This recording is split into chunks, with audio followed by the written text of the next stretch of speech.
Health insurance సంబంధించి చాలా మంది చాలా డిస్కషన్స్ అంటే మన నాకు ఇంత ఇన్కమ్ ఉంది, సో నేను ఇంత హెల్త్ ఇన్సూరెన్స్ తీసుకోవాలి.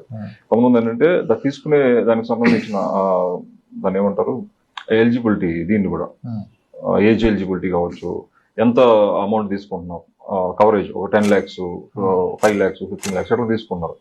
అంటే ఇర్రెస్పెక్ట్ ఆఫ్ ఏజ్ గ్రూప్స్ ఏమైనా తీసుకోవాలన్నా కూడా మీ లిమిట్ ఎంత మీరు సజెస్ట్ చేస్తారు హెల్త్ ఇన్సూరెన్స్? అంటే అసలు first of all health insurance నాకు జాబ్ ఉంది సార్, నాకు కంపెనీ నాకు హెల్త్ ఇన్సూరెన్స్ ప్రొవైడ్ చేస్తుంది. ఆ ఇన్సూరెన్స్ ఉన్నప్పుడు నేను మళ్ళీ బయట నేను ఇంకొక హెల్త్ ఇన్సూరెన్స్ ఎందుకు తీసుకోవాలనేది చాలా మందికి ఉన్న డౌట్. చాలా మంది నెగ్లెక్ట్ కూడా చేస్తారు ఈ విషయంలో. ఫైనాన్షియల్ ప్లానింగ్ కూర్చుంటే అసలు లైఫ్ లో రిస్క్ ఏంటి సార్ అడుగుతా నేను. జాబ్ అవడం సార్ అంటాడు. నా ఒపీనియన్ అయితే జాబ్ ఉండటమే రిస్క్, సెక్యూర్ జాబ్ ఉండటం ఇంకా పెద్ద risk. Difference okay sir, job పోవడం రిస్క్ అన్న వ్యక్తి కంపెనీ ఇన్సూరెన్స్ ఉంటే ఇన్సూరెన్స్ ఉందంటాడు, మరి అది రిస్క్ అనిపించడం నీకు? జాబ్ పోతే ఇన్సూరెన్స్ ఉండదు కదా, ఈ సింపుల్ లాజిక్ పట్టుకోడు. ఉంది కదా సార్ కంపెనీ పాలసీ అంటాడు. నీకు ఎంటైర్ ఫైనాన్షియల్ ప్లానింగ్ ఏమో బేస్డ్ ఆన్ జాబ్ పోతే ఏంటన్న భయంతో చేస్తున్నావు, మరి జాబ్ పోతే ఇన్సూరెన్స్ పాలసీ పోద్దన్న విషయం తెలదా? First point. సరే నీ జాబ్ పోదు, సెక్యూర్డ్ జాబ్, టీసీఎస్ అక్కడే చేస్తావు నెక్స్ట్ 30 ఏళ్ళు, నువ్వు గ్రో కావు, బయటకు వెళ్ళవు, సాలరీ వరకు పోయినా అక్కడే ఉంటావు, ఇంకా బెస్ట్ కంపెనీ, ఇంకా టాప్ కంపెనీ, ఓకే అక్కడే ఉంటావు, పర్ఫెక్ట్. అయినా వాళ్ళు నీకు ఇచ్చిన కవరేజ్ ఎంత? 5 lakhs మ్యాక్స్ 10 lakhs.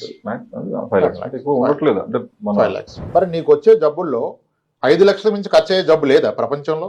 నీకు రాదా? గ్యారంటీ ఉందా? అంటే మనకేమొస్తుంది సార్, మనం డ్రింక్ చేయం, స్మోక్ చేయం కదా సార్, మనకేమొస్తుంది అంటే ఇప్పుడు నా దగ్గరకు వచ్చిన క్లయింట్స్ లో నాన్ ఆల్కహాలిక్ ఫ్యాటీ లివర్స్ 80% ఉన్నాయి కదా. ఇప్పుడు మనకు మన బెస్ట్ ఫ్రెండ్ కమ్ క్లయింట్ ఉన్నారు, లంగ్ క్యాన్సర్ వచ్చింది, 98 lakhs వాడాడు ఇప్పటికే, హెచ్సిఎల్ ఎంప్లాయ్, మన వెబ్సైట్ లో కూడా టెస్ట్ కొని రాశాడు ఆయన. 98 lakhs వాడాడు, నాన్ స్మోకర్, నాన్ ఆల్కహాలిక్. ఎవడు చెప్పాడు నీ హ్యాబిట్స్ కి నీకు జబ్బుకి సంబంధం ఉందని?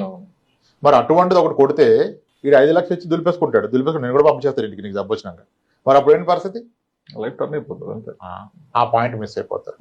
ఈ ఎంప్లాయర్ పాలసీ నీ పాలసీ కాదు, నువ్వు నీ పర్సనల్ది నీ పాలసీ అవుతుంది. ఎంప్లాయర్ ఎట్లా అవుతుంది? ఎంప్లాయర్ అని నీ మామ, నీ పెళ్ళించిన మామ ఉంచుకోవటానికి ఉంచుకోడు కదా, అది పోతే కాలే నువ్వు. అక్కడ కూడా ఫ్యామిలీ హెల్త్ ఇన్సూరెన్స్ కాదు సార్ అది, కొంతమంది ఫ్యామిలీకి ఇస్తారు, కొంతమంది ఎవరు ఇస్తారు. సరే అది ఉంది పర్మనెంట్ అనుకున్న 5 లక్షలు సరిపోదు కదా సార్. అయితే మనకి జబ్బు వచ్చినప్పుడు తీసుకుందాం సార్ అంటాడు. జబ్బు వస్తే పాలసీ ఎవరు ఇస్తారు?